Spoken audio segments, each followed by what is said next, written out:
Otherwise, then issues come back to bite us. And sometimes when we address these issues, it's possible there are some, maybe not all, but some people in government who will say, no, that report has been tabled by Ssenyonyi, who belongs to the opposition, so we shall not pay attention to it. 1 more minute for the PhD LOP. As if that then lessens the content of the issues. Mr. Speaker, 2 quick issues as I wrap up. Ministry of Works, now that there's a recommendation about them taking over, we need to be certain, do they have the capability to do this work, or are they also going to look for another company to subcontract? I think that that's important. We might be saying these subcontracting things are irrelevant.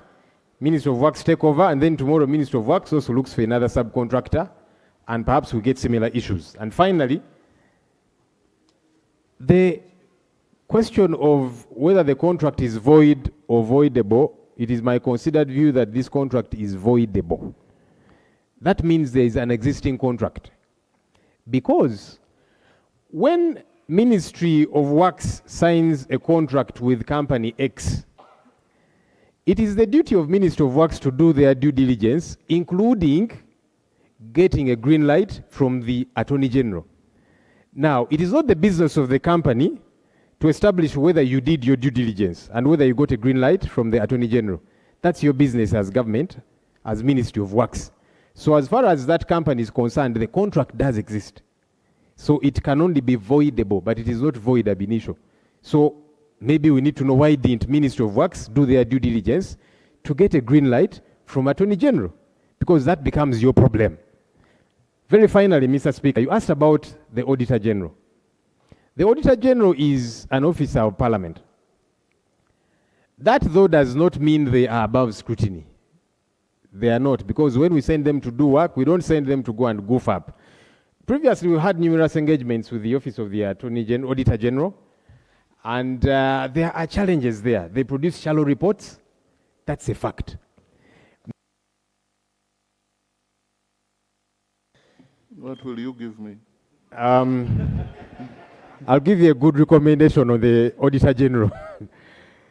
So many times people go to the field, and when they go to the field, some of these Auditor General, and it's not all, I don't want the assumption to be that all of them, some of these Auditor General's officials go to the field and they are compromised.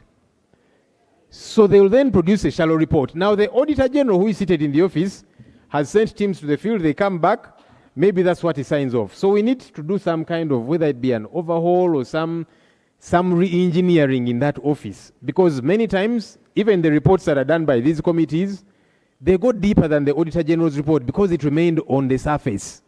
That has got to be addressed. Thank you. Thank you very much. That is very factual. Chairperson, then I call the Prime Minister. Thank you, Right Honorable Speaker. On the issue of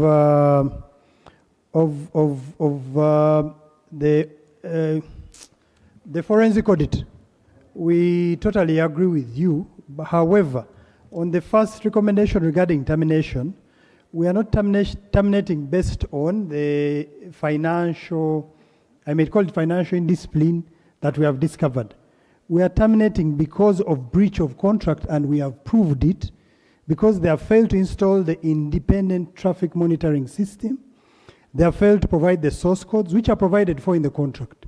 So these are issues we have proved, both in the report and also in the annexures provided. However, these committees do work on behalf of Parliament, and we concede to any amendments that will be made in respect to this report. Thank you. Prime Minister.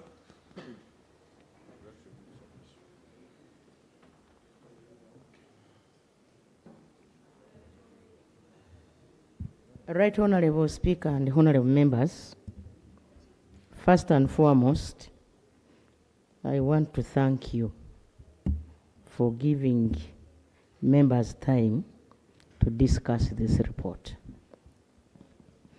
Then two, I want to thank the members of the committee and the chairperson.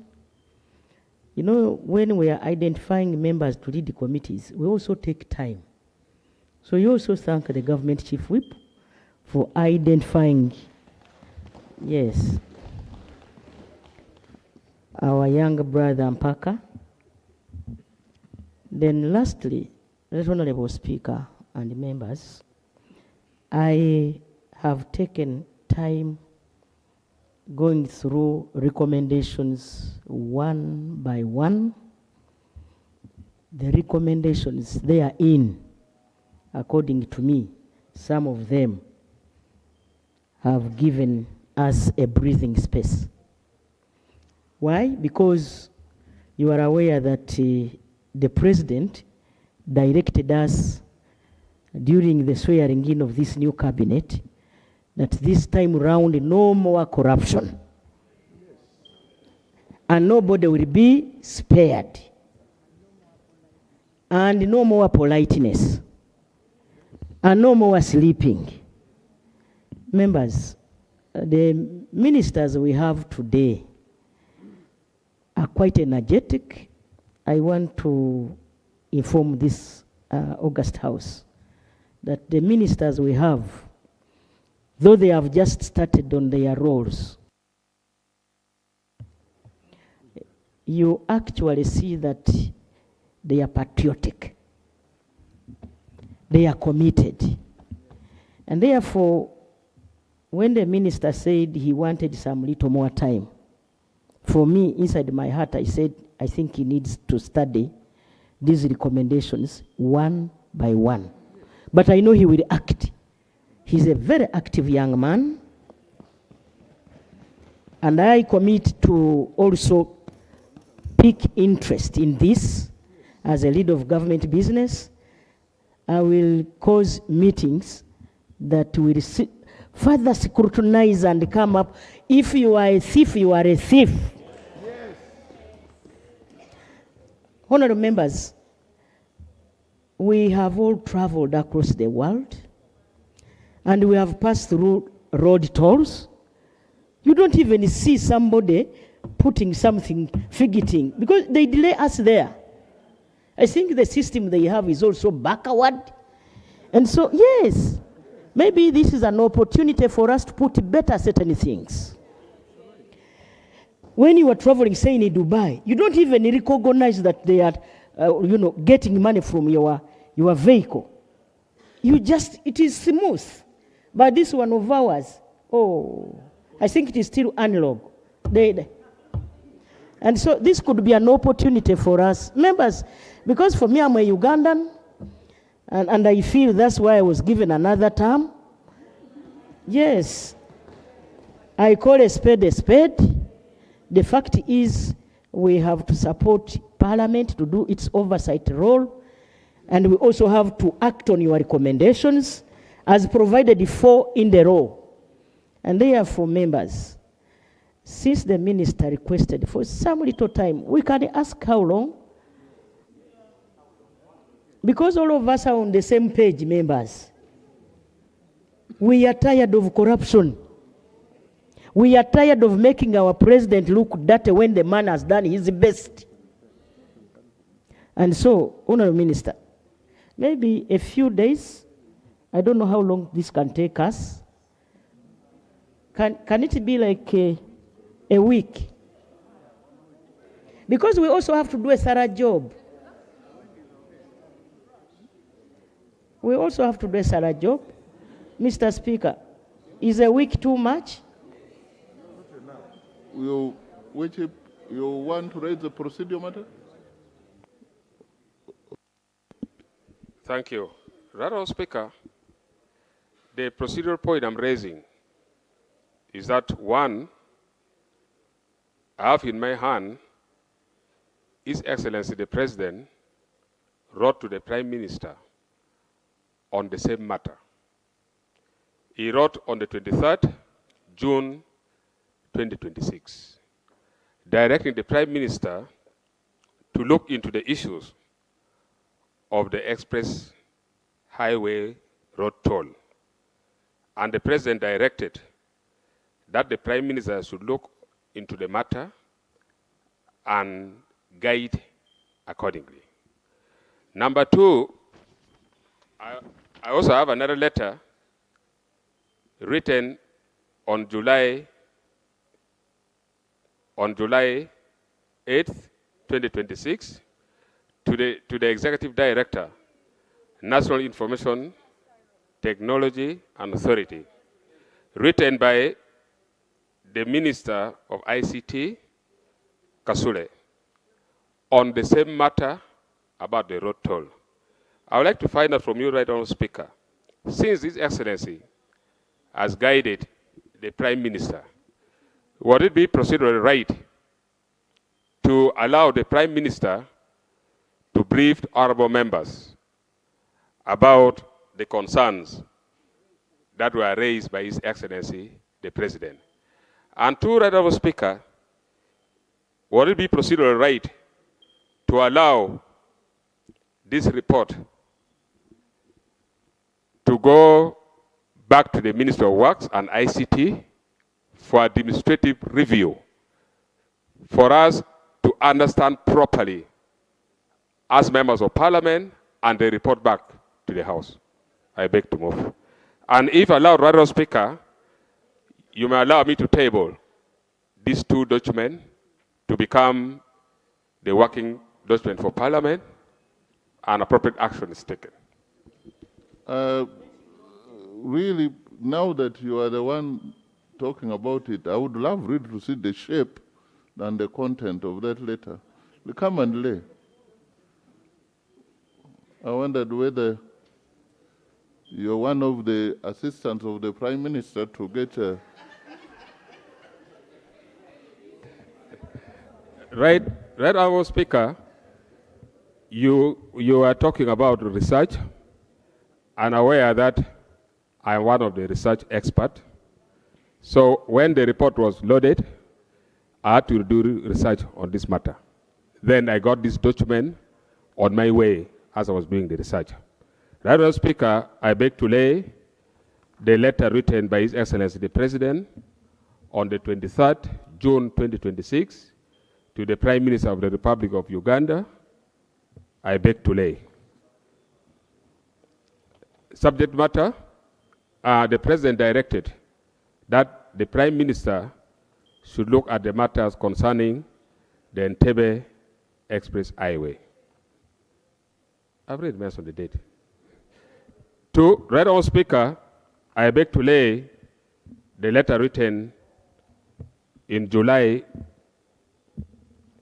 8th, 2026, to the Executive Director, National Information Technology Authority, by the Minister in charge of ICT and National Guidance, Honorable Lumumba Justin Kasule, on the matter concerning Entebbe Express Highway.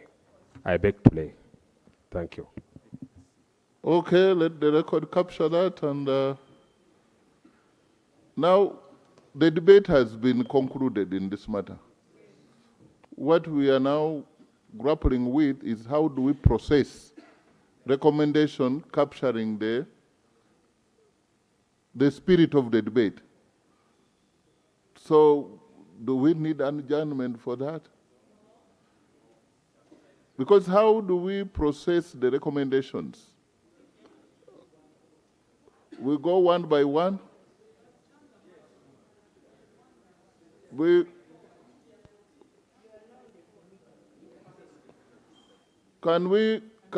Can I ask chair committee, because I don't want him to being a chair, there are so many eyes and mouths.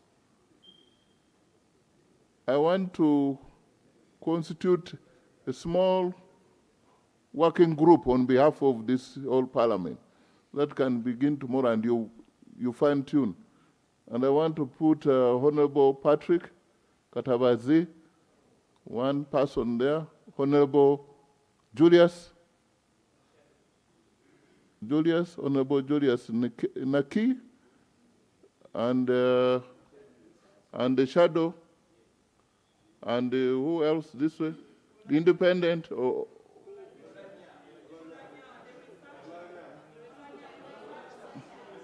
independent Honorable Adenyo, and Olanya By the way, Honorable Anya completed successfully his PhD. So he's a qualified researcher. You can't do PhD when you can't do research. So we can have him there. So those few people, how many people in your group? Maybe you adopt. Thank you, Right Honorable Speaker. But if I may kindly request, the precedent we are setting is going to be very dangerous. Because now this is a committee, the members are here, very competent members, who come up with recommendations, and then another committee is set up to fine-tune. This is not a committee to fight, just to go and make sure that we make a correct. What is your view? I asked My you. view is... I asked you about outrightly some of the recommendations you made, like investigate. You did not stop there. With the view of prosecuting, you know? And then, what do you say about that? Me as a speaker here, I cannot preside over a recommendation which is going to be challenged. Thank you, Right Honorable Speaker. I'm of the considered opinion that we move recommendation per recommendation and approve, amend, or even strike out. I beg to submit. That's why I thought we needed that. But if you want that, we can process that. Because I wanted to go to the local government, but we need to take a decision on this one. Because this is all done.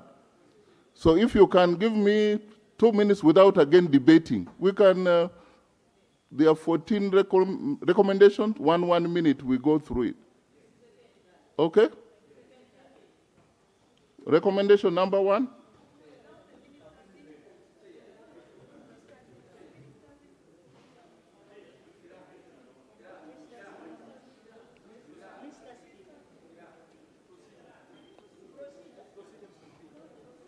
Procedure by the Prime Minister.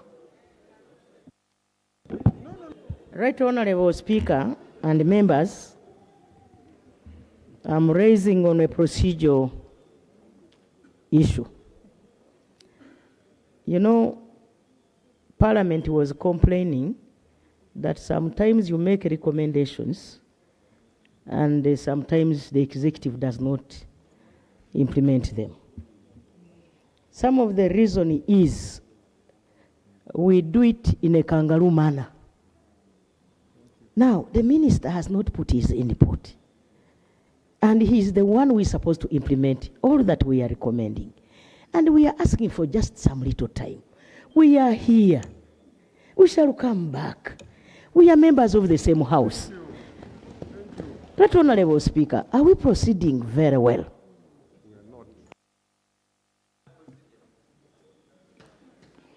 There is nothing like further proceeding.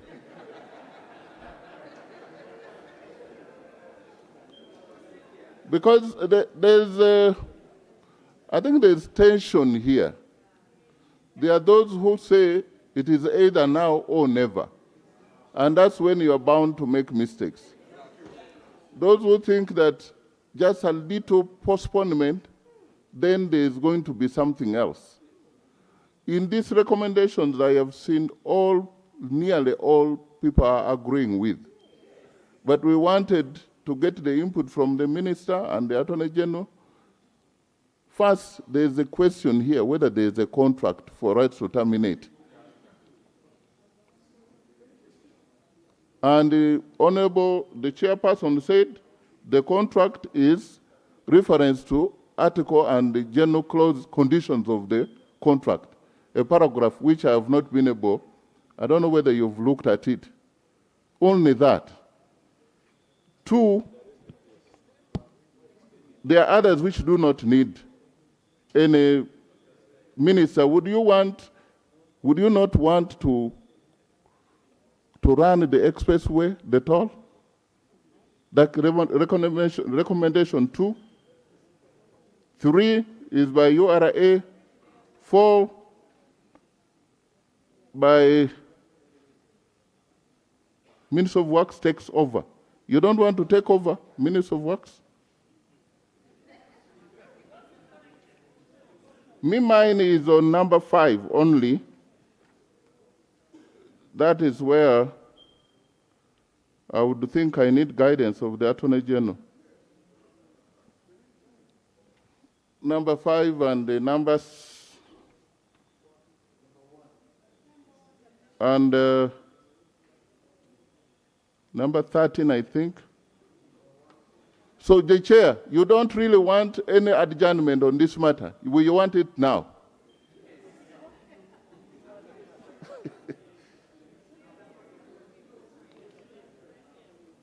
Prime Minister, when are you ready?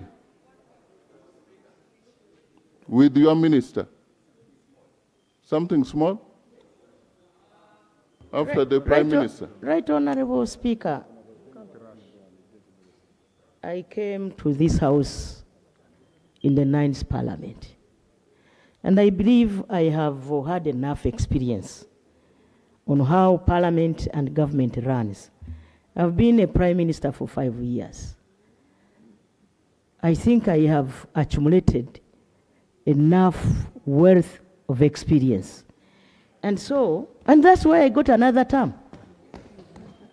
Right, Honorable Speaker, I request that you give us just 1 week.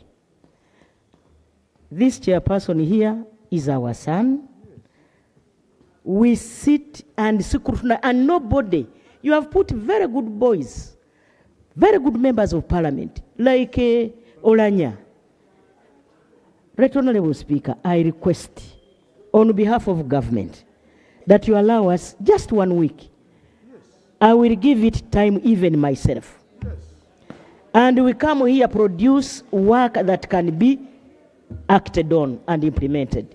Right, Honorable Speaker, 1 week is enough. We don't have 1 week because we shall be going for recess.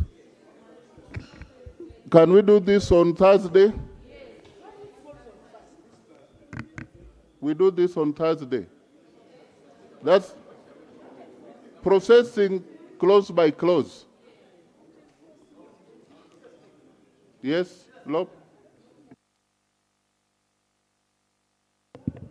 Mr. Speaker, you see, ultimately, and I do hear the Prime Minister, I like the commitment because in the past you have not acted on reports that we have passed here. Now there's commitment and we are going to follow up. However, Mr. Speaker, it's difficult to say that Parliament is going to process a report with the agreement of the Minister. I don't see that happening. Parliament should do its job. Then the Minister will be required to bring an action taken report. Because if we are going to say we go, one item by item and get the agreement of the Minister, what if he does not agree? Do we stall? I think that Parliament should do its job. Then the Minister comes back to us, we give time and say, come back with an action taken report. Because what we are postponing now to Thursday, we shall have the same stalemate. So regardless, except if it is for want of time or otherwise, it can still be done now. And then we say now, Parliament has done its job. Executive, go and do your job, come back to Parliament after 3 months, after 4 months, whatever the case might be.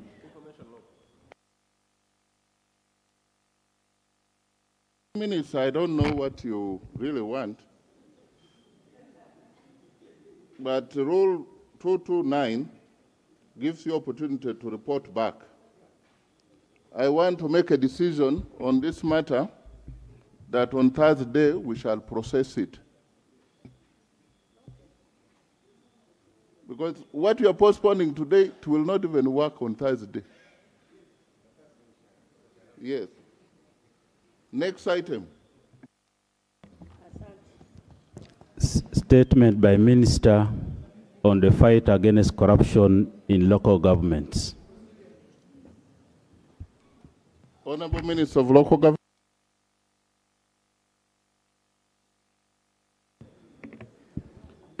Right, Honorable Speaker and honorable colleagues. Lydia.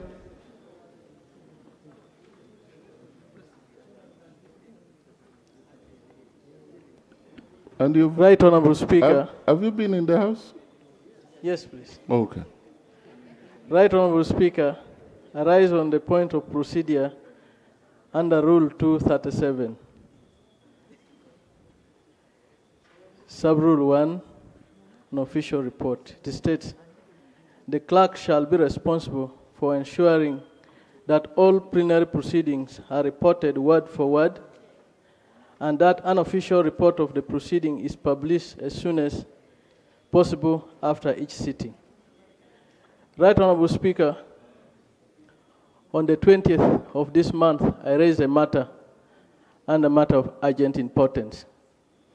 However, the record stated in the report of Parliament provided action point to be implemented in Kwania district, and yet the affected people were in Amolata district. And the road that I mentioned, the report stated in Kabera Maido, and yet it's supposed to be Ochero Achengreny Road. Right Honorable Speaker, is it procedure right? Thank you. Is it procedure right that they record wrongly and put in the report of Parliament? The clerk, we shall look at the answer and we verify. So is that the procedural question?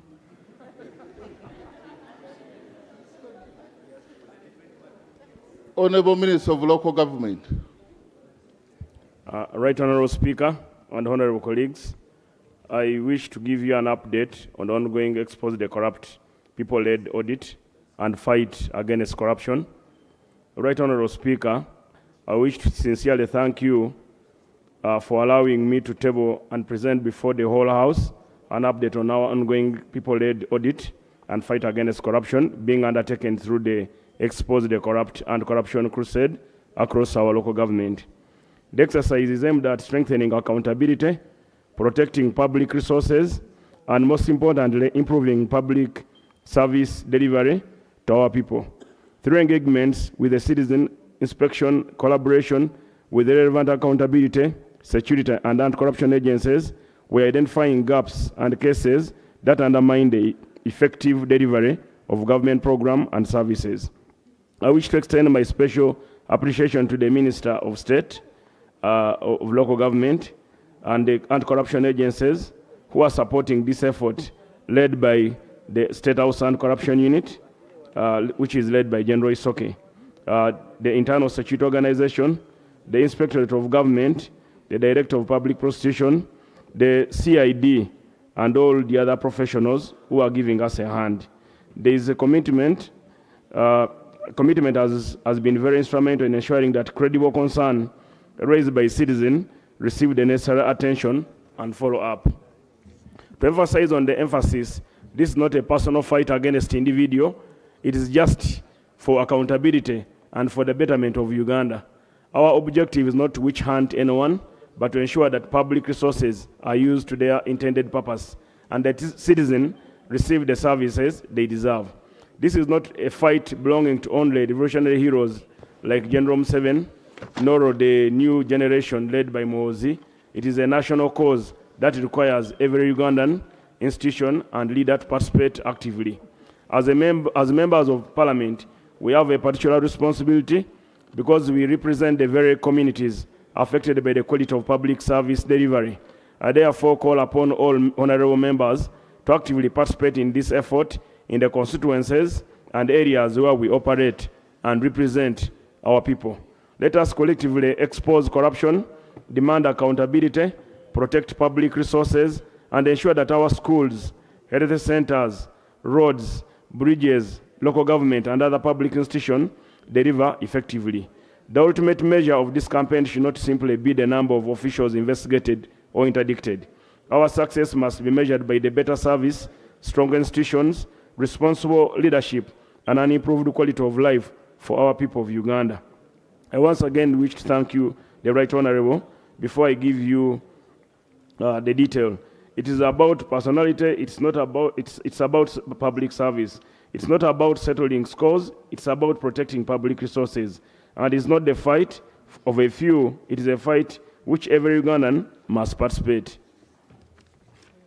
So a brief look at on the areas that we have covered, Right Honorable Speaker and honorable colleagues. We launched the campaign on 8th July, Expose the Corrupt National Campaign, Phase 1, We started with Jinja, continued to Bulambuli, Mbale, Namisindwa, and Mbale City. In phase 2, we covered Greater Masaka, focusing on Masaka City, Masaka District, Sembabule, Rakai, and well, phase 3, we have proceeded to Mbarara City, Buweju, Mitoma, and Isinjiro. Then we have also extended our movement to Pakwach, Maracha, and Moyo. Last weekend, we were in Rwenzori sub-region, where we covered Bunyangabo, Kasese, and Bundubujo. Methodology.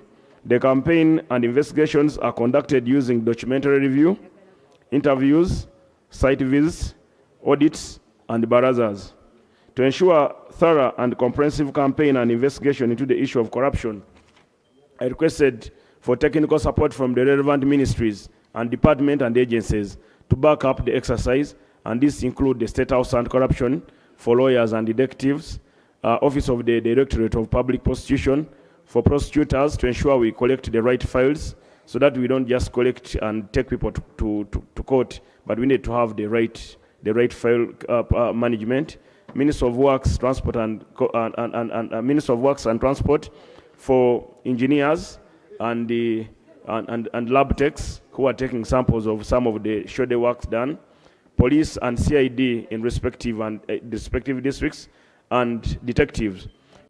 Minister of Local Government has a structure right from LC1 to the top, but some of the veins had blocked. So we are trying to awaken those veins so that they do the right thing that they are meant to do. Then creating national awareness in fight against all forms of corruption in our local government. Together with other anti-corruption agencies, conducting swift investigation and prosecution for offenders in public interest. Understanding the policy gaps and indicating bottlenecks in the fight against corruption for discussion in cabinet and in parliament. Strengthening accountability and citizen-led barazas as at village, parish, sub-county, and district level. Using media as a tool of accountability and social mobilization in the fight against corruption. We have used some laws. Among the laws that we have used the Constitution of the Republic of Uganda 1995. We are using the Local Government Act as amended in 1997. We are using the Anti-Corruption Act, Cap 116. We are using the Land Act, Cap 236. The Local Government, as mentioned, the Registration of Title Act, Cap 240. The Public Service Standing Orders, 2021. The Market Act, Cap 75. The Uganda National Land Policy, and then the Presidential Directive and Cabinet Resolution. Findings are primarily the findings in the sampled projects by the city were unable to cover all the key projects in particular districts. Cities or due to budget constraints. In Jinja, the campaign commenced. We began with Jinja City on 8th July. On the day, I convened a special sitting of council by councillors of Jinja district, attended by hundreds of wananchi and members of parliament from the district. The following issues were raised. The district speaker read an open petition against the chief administrative officer, Mrs. Lilian Nakamate, on several allegations including abusing her office by conniving with the district chairperson to misappropriate funds for the district headquarters. The forensic audit has been conducted and we have found some facts in that petition. Denying councillors access to valuable information include bills of quantity. See, when we are building government buildings, members of parliament have a right, just like any Ugandan has a right to know what exactly we are doing. That has been one of the causes of bad workmanship, because the people in the community don't know what type of bridge they are building. Ahead you will see those bridges, the wonder bridges in the Bundubujo. So causing financial loss to government through reckless administrative decision, misusing of Uganda shilling 1 billion road rehabilitation grant, which His Excellency the President gave to all districts, or government allocated to all districts since 2023. The District Service Commission was also widely accused of selling jobs to the highest bidder and influence peddling. Arising from allegation, I found it is imperative to have the said cow, Mrs. Lilian Nakamate, recalled and interdicted in public interest. Special sitting of council attended by the councillors and the cow and our entire technical team.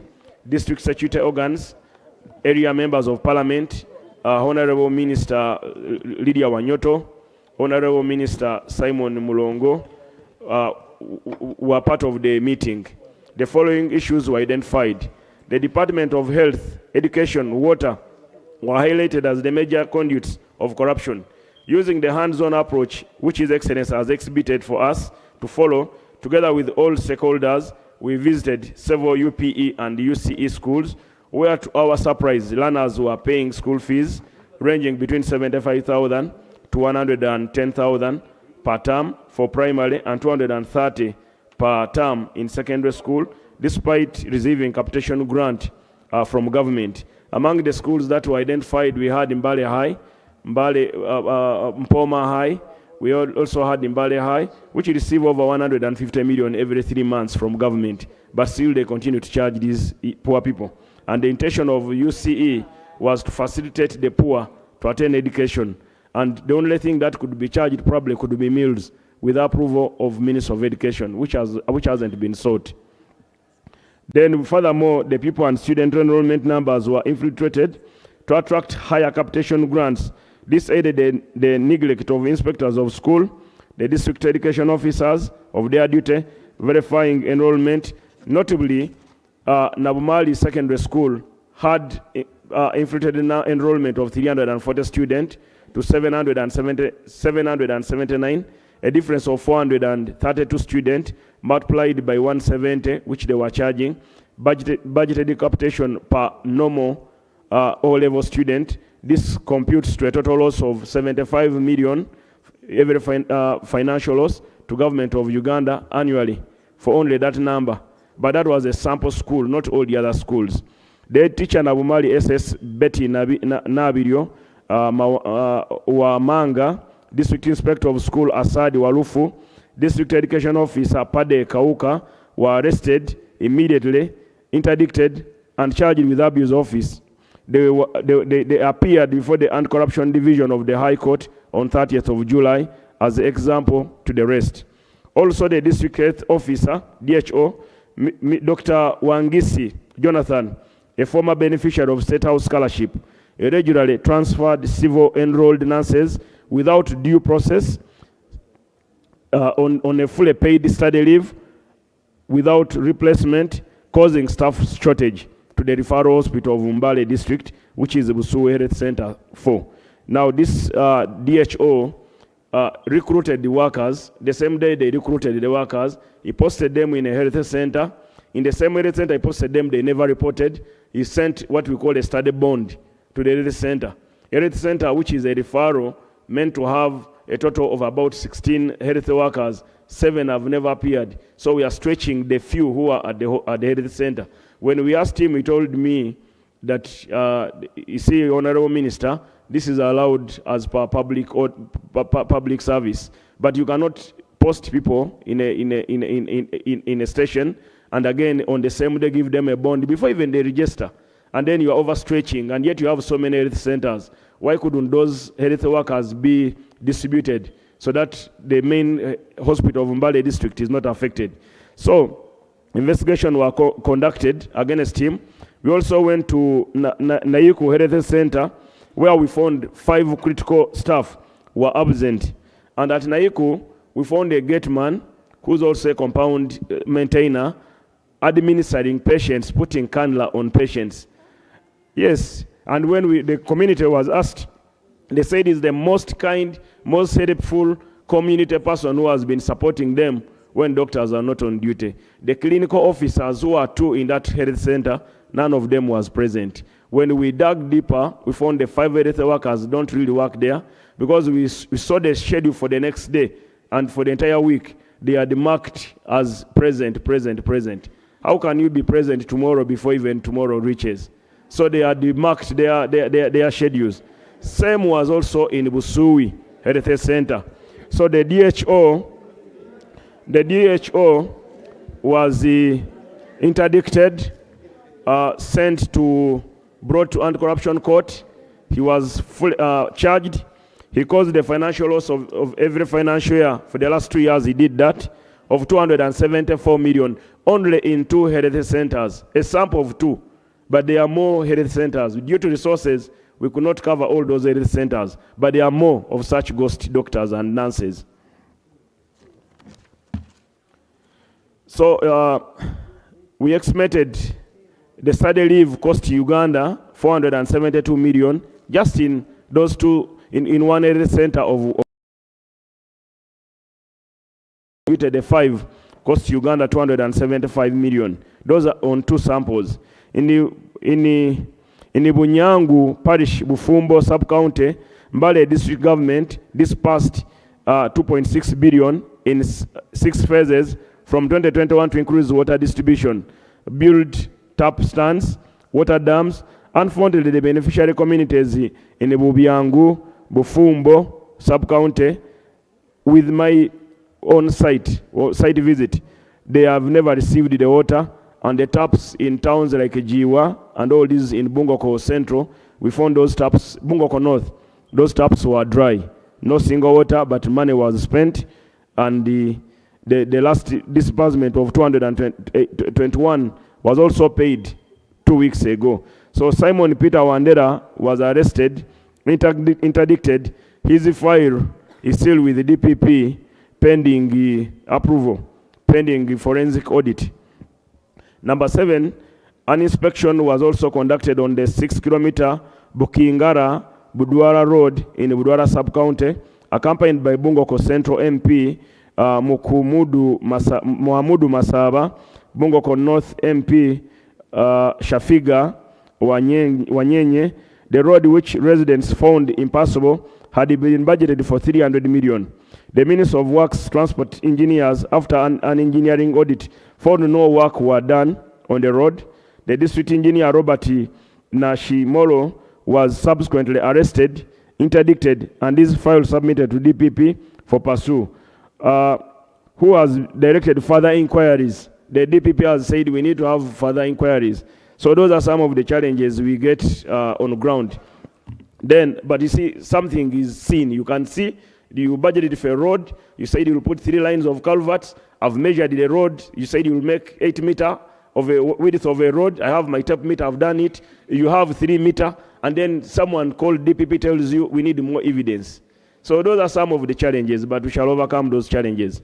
So in Mbale City, the Speaker and members on 17th July 2026, we held a consultative meeting at the Mbale City Hall to listen and provide on-spot guidance to various concerns from councillors, business community, residents, and among others. The following salient issues were presented.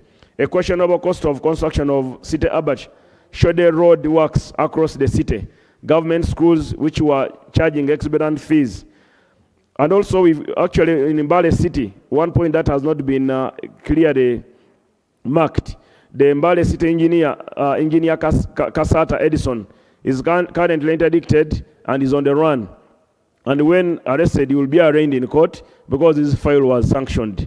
Our field visit to secondary schools in Mbale City, namely Nkoma Secondary School, Mbale High School, revealed indeed, despite receiving capitation grants from government, they levied compulsory school charges or school fees ranging between 335,000 per term to 443,000 for each student, of which for each of the schools sampled. This is contrary to Section 9 and 10 of the Education Act.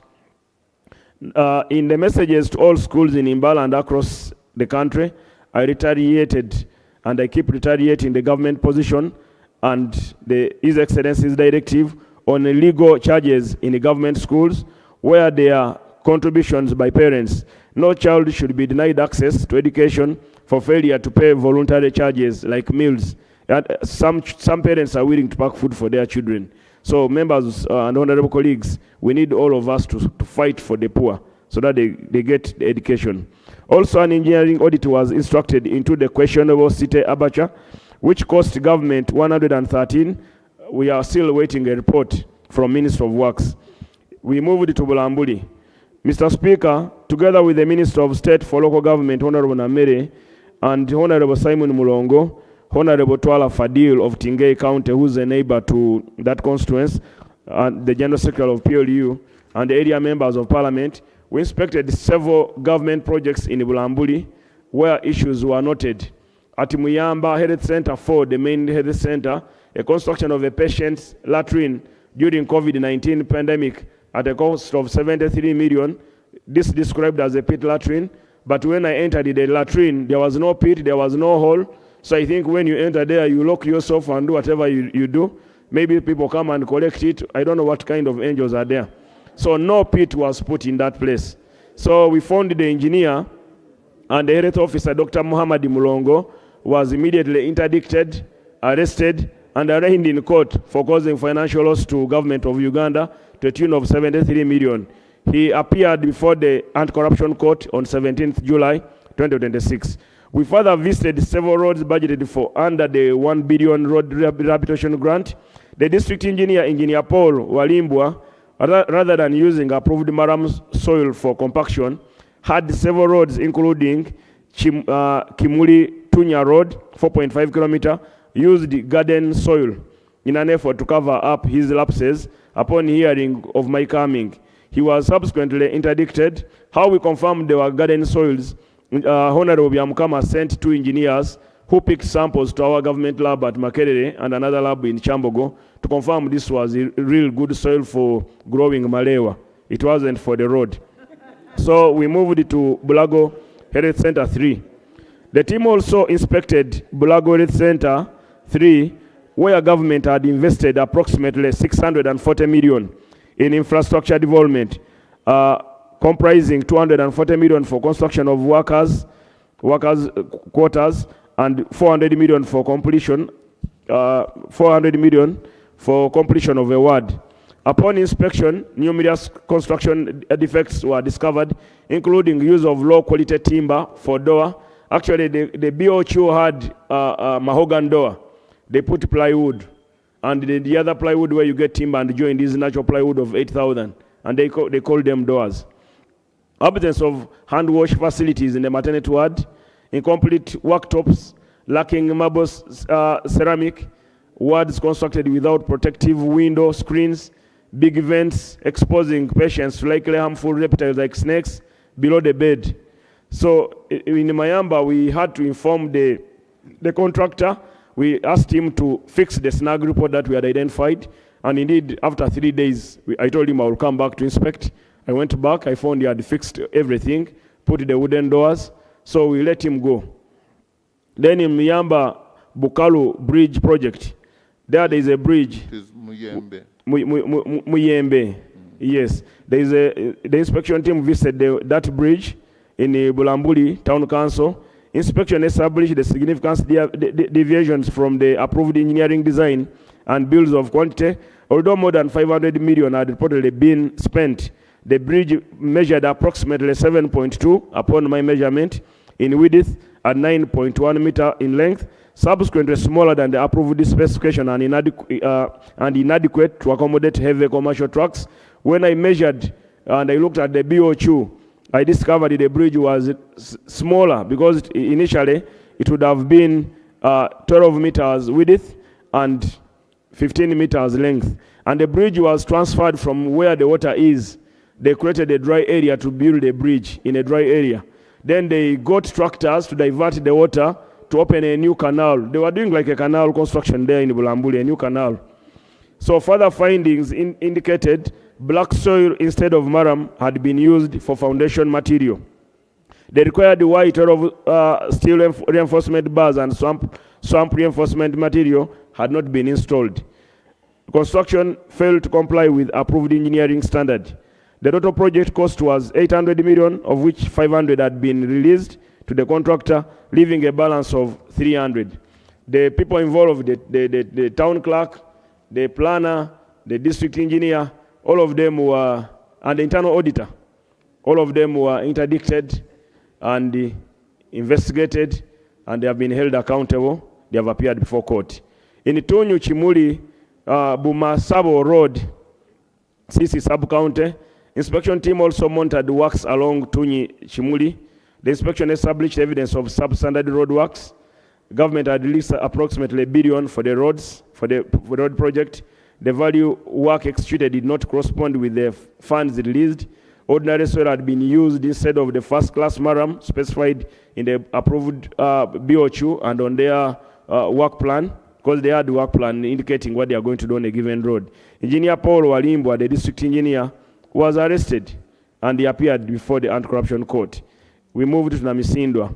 Mr. Speaker, in Namisinda district, we conducted spot checks with Honorable Simon Mulongo into the following government projects. Honorable Simon Mulongo and members of parliament, led by Honorable Musira the Rastaman, and the other members of parliament all joined. And I want to thank the members who have joined whenever I go to their districts, because I normally notify them. So in Namisindwa, we found a city secondary school where basic hygiene was disregarded. Student enrollment were infiltrated, coupled with illegal school charges. We found a pit latrine for the pupil, for the student, was filled to capacity. And the teachers had another one, which they called a staff toilet, which was also filled. So students were competing with the maggots on where to sport. It is indeed unfortunate. So immediately, I ordered the closure of that school, and I asked the DEO and the people concerned to arrange sewer trucks, to extract all the waste, to create a better learning environment for our learners. The girls complained at that school, extremely complained. The headmaster was arrested, Lucia William, deputy head teacher Sarah Margaret, school inspector of the school inspector of school, and others were interdicted, arrested, and filed sent to DPP. At St. John's College, Magale, I retaliated the government position on legal charges, reminding them of our revolution approach to free primary education for all, program that was initiated by the President in 1997 for UPE and 2007 for UCE respectively. Several roads reported to have been constructed were found impassable. Culverts uninstalled for the district engineer. Maram not put in place. So Engineer Robert Mukerure, without reasonable cause, was subsequently interdicted, but he went on the run to Kenya. We were able to cooperate with our partners in Kenya. He was apprehended across, he was brought back and presented in court in Kampala. So in the production department, several extension workers were denied their extension grant meant for extension services, like the parish development model. The production officer, after conducting audits on the extension grant from the Minister of Agriculture, Animal Industry and Fisheries to Namisinda district for the last financial year, it was found that funds amounting to 163 million were irregularly diverted by the production officer to unrelated activities. He was subsequently held, interdicted, investigated, and his file sent to DPP. The acting town clerk of Lua Town Council, Samuel Kuroba, in Namisinda district, was also arrested for irregularly purchasing land of 40 million. The community said the person who sold the land informed us, I sold this land to government at 8 million. But the town clerk said he had bought at 40 million, and indeed 40 million he had received it. So he has appeared at anti-corruption court on the 9th of August. He has been charged for misuse and causing financial loss to government. We moved to Masaka district. Mr. Speaker, in Masaka district, a number of issues were raised, including syndicated land grabbing, titling land in protected areas, like the forest, the Central Forest Reserve, using Minister of Land officers, one called Tolbert, who has been finally arrested over making fake titles and defrauding the former Vice President Emeritus, Honorable Sekandi. That gentleman made 700 titles on our forest reserve. And the people who bought the land, who got the titles, have cleared all our trees. They are planting pine, and yet the other trees are indigenous, good for water formation. So investigation revealed on the 24th of April, Minister of Water and Environment wrote to the Minister of Land, Housing and Urban Development, reminding them to cancel 265 titles illegally created in Central Forest Reserve, formerly managed by NFA, but this has not yet been done. This is yet to be done.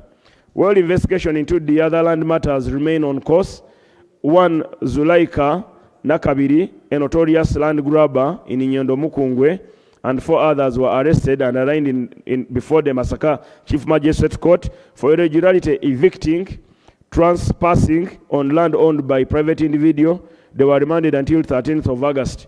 Now, Right Honorable Speaker, on that point, that lady called Zulaika, she's a witch doctor in that area, so she uses her scarecrows to intimidate the poor. She found one widow, removed the widow from her house, and told the widow that this is my house. She put windows and put a tenant. So I think that is the impunity and the thugger of the highest order. Then she had done the same. She went to another elderly person and said this was their ancestral land. So removed the woman from her garden, burnt her house. Then she put a shrine on that land there in Masaka. In Masaka here in Nyendo. So after collecting, harvesting coffee, when I reached, I asked the police of Masaka, why haven't you arrested this woman that we fear entering her compound? I said, where is the compound? Let's go there. I'm covered by grace, by the blood of Jesus Christ. So we entered the compound. We picked her, took her. To my surprise, this very woman called Zulaika, she had 5 sanctioned files. 5 sanctioned files of different crimes. And she had never been appeared in court. Because when she grabs land, she sells people's land, gets money to manipulate around the system. That impunity and the people who are holding the file have been referred to the IGP, the police disciplinary, so that they are removed from the force. We should not have such officers who frustrate the poor.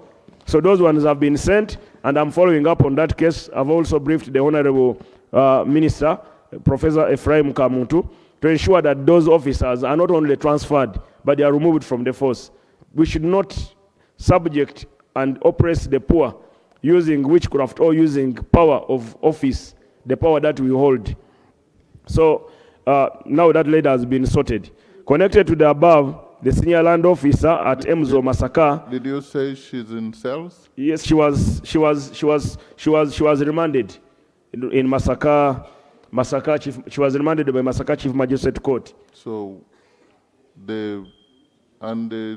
we put back the owners. The evil spirit didn't remove her from the cell? Totally nothing. But you see, this is what they were telling us, that we all fear her. So I said, I will not fear her.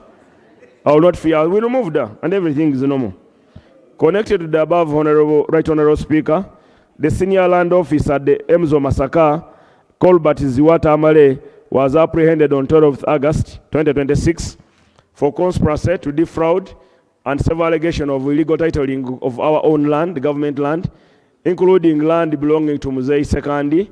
He made the titles on Muzei Sekandi's land in Chana Mukaka, the land which measured 70. This Tolba told Muzei Sekandi he had 20 acres.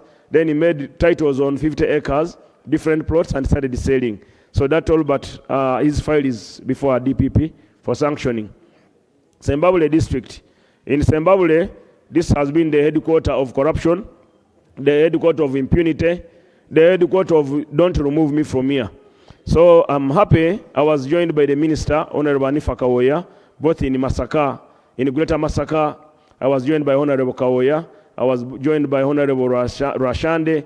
I was joined by Honorable Namere in Masaka district and city. But in Zimbabwe, I went with Honorable Kawoya.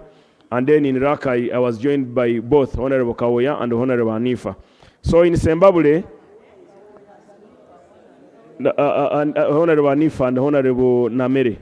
So in Zimbabwe, the land management officer, Kananura Emmanuel, whom they call Mr. Champion, and the secretary of the land board, Mr. Kakuru Michael, were arrested